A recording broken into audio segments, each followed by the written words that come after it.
Masih membahas topik jalan terjal akses kredit bagi UMKM. Dan sebelum kita lanjutkan perbincangan, tim redaksi kami sudah merangkum beberapa informasi grafis dan mungkin saja bisa menjadi salah satu referensi untuk Anda. Langsung saja kita ke grafis yang pertama, pemirsa. Kita akan coba lihat rasio wirausaha dibandingkan dengan jumlah penduduk dalam satuan persen, pemirsa. Amerika Serikat ini menyentuh angka 12%, Jepang di 11%, China di 10%, kemudian Singapura ada di 7%, Malaysia di 5%, dan Indonesia paling rendah di 3,1%. Kita beralih ke grafis selanjutnya, kita akan coba lihat peringkat kemudahan mendapatkan kredit bagi UMKM di 5 negara, pemirsa. India paling tinggi 25 dan juga diikuti oleh Vietnam, Malaysia di 37, Thailand di 48, dan Indonesia juga di posisi yang sama di peringkat 48. Kita akan coba lihat juga, pemirsa, ke grafis selanjutnya, survei mengenai hal yang paling dibutuhkan UMKM saat pandemi dalam satuan persentase. Yang pertama, keringanan tagihan listrik untuk usaha 41%, relaksasi pembayaran pinjaman 29,9%, kemudahan administrasi pengajuan pinjaman 17,2%, sementara bantuan usaha ini persentasenya paling besar 69%. Sementara dari pembahasan kita, akses dari UMKM untuk mendapatkan pendanaan masih cukup terbatas, masih cukup sulit. Ya, beberapa informasi grafis yang berhasil dihimpun oleh tim redaksi kami, dan kita lanjutkan kembali perbincangan bersama dengan Ibu Syarmila, Ketua Komite Tetap UMKM dan Koperasi Kadin Indonesia. Ibu Syarmila, kita lanjutkan kembali, Bu. Iya, Pak. Siap. Dari beberapa informasi grafis yang kami sampaikan tadi, di mana sulitnya akses pendanaan UMKM, ini menyebabkan rasio jumlah wirausahaan terhadap jumlah penduduk Indonesia sangat kecil. Tadi dari grafis dari beberapa negara tetangga, Indonesia hanya di 3,1%. Sementara jumlah penduduk di Indonesia juga termasuk cukup besar, Ibu Syarmila. Apakah memang sulitnya akses pendanaan UMKM ini menyebabkan rasio jumlah wirausahaan secara persentase cukup kecil, Bu, dari pandangan Anda? Oke, makasih, Pak.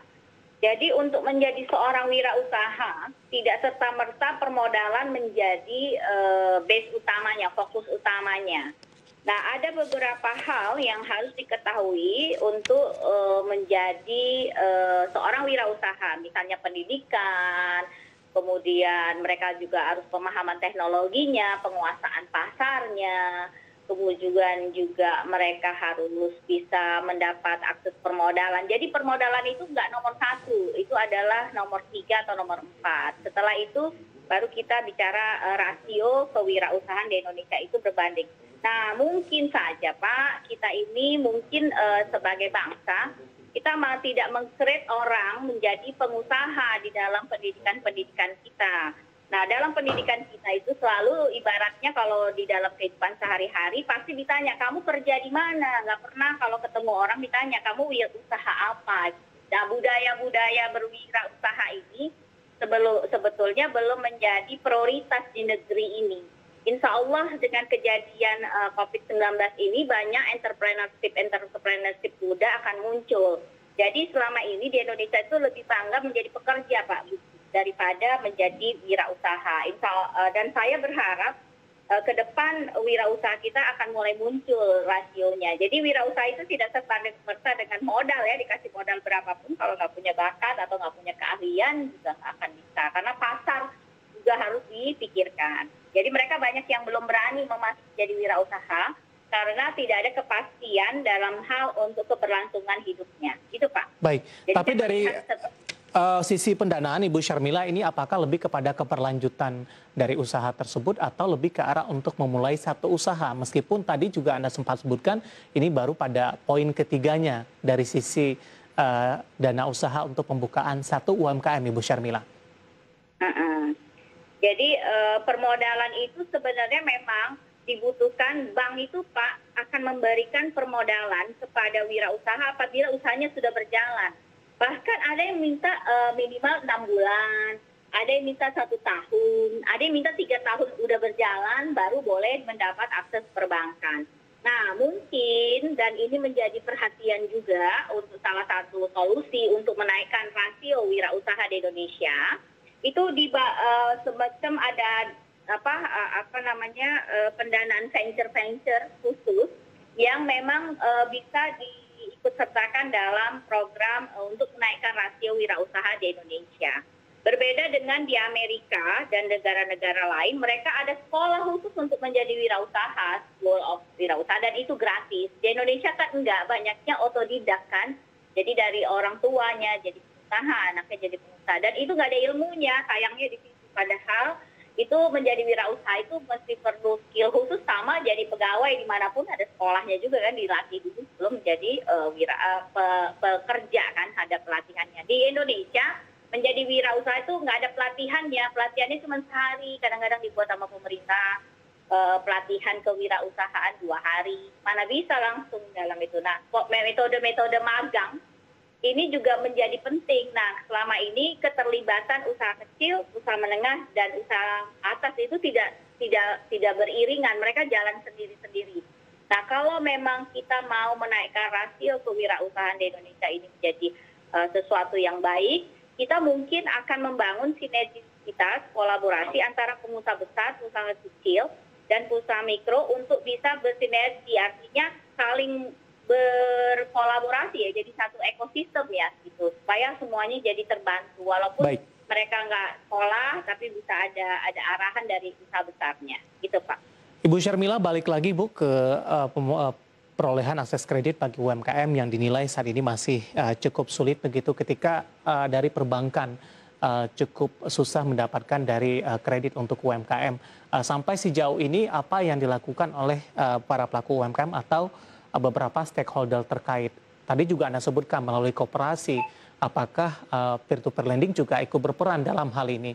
Apakah persyaratannya juga tidak sesulit ketika mengajukan kredit kepada perbankan, Ibu Syarmila?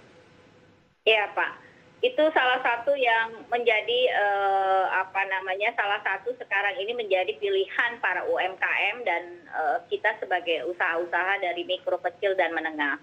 Jadi banyak sekali sekarang ini kadang-kadang mau cepat, mereka melewat koperasi yang notabene kadang-kadang bunganya lebih tinggi daripada bank, daripada nggak dapat dia mereka lebih mau. Dan juga mereka sekarang banyak sekali fintech ya udah ada, mereka ambil peer-to-peer lending yang bunganya selangit. Nah itu yang kasihan lagi Pak, udah mereka miskin, udah mereka kecil, mereka dikenakan bunga yang tinggi. Tapi daripada nggak dapat sama sekali ya mereka sekarang mau nggak mau hidup dengan mengambil bunga dengan yang besar. Bahkan ke rentenir yang 1 bulannya bisa 10%, 7%, Masya Allah. Padahal kalau kita pinjam ke bank 12-18% per tahun. Jadi inilah yang harus sebenarnya regulasi yang harus dibuat oleh pemerintah. Nah, pemerintah sebenarnya memberikan dana subsidi loh kepada bank-bank itu, kepada bank untuk mendapatkan bunga kur ya, yang murah-murah itu yang 6%, 3% gitu ya. Tapi persyaratannya Pak sama dengan konglomerat yang ngambil dana, itu yang persoalan Pak sebenarnya.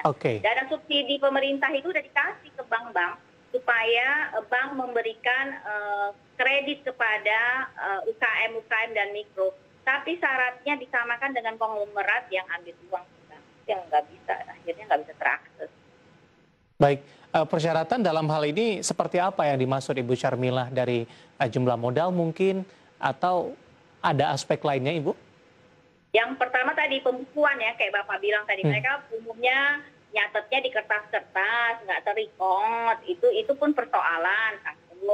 Yang kedua, kadang-kadang perbankan kalau ngurusin kredit kecil-kecil males dia kan, capeknya sama dengan yang besar gitu. Jadi cost-nya sama yang besar. Jadi mereka kadang-kadang nggak nangani dengan baik. Terus yang ketiga, aset Pak. Mereka nggak punya aset yang diagunkan gitu. Persoalan lagi. Walaupun dalam SOP-nya tidak dibenarkan ada aset di tanpa agunan segala macam. Tapi siapa yang menjamin? Pasti ada, kayak saya kemarin membantu beberapa kelompok UKM. Saya yang menjamin akhirnya, saya sebagai collateral, affiliation dan take over daripada itu. Jadi kalau ada apa-apa dengan mereka, kelompok mereka, saya yang harus bertanggung jawab gitu loh. Jadi harus kayak gitu-gitu. Nah itu kan orang yang ambil kredit saya yang harus tanggung jawab, ini saya lakukan. Tapi karena kita sebagai ketua di Kadif ya kita lakukan demi anggota-anggota kita bisa dapat akses perbankan kan Pak. Gitu. Tapi resiko.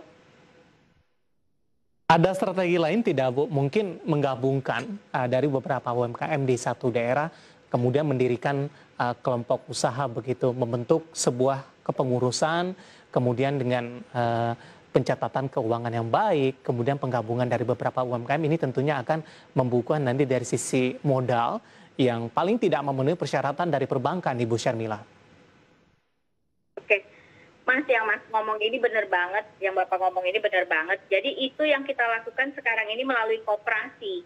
Nah, karena koperasi itu salah satu lembaga perbankan yang diizinkan di negeri ini selain perbankan, non-bank itu, koperasi juga salah satu solusi untuk kelas mikro dan kecil.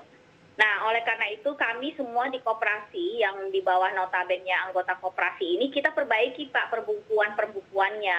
Jadi satu persatu dirapiin, di training lah, semua minimal mengingatkan kembali. Oke Ibu, berapa nih kemarin bulanannya berapa? Itu yang kita lakukan dan itulah yang kami lakukan hari ini Pak.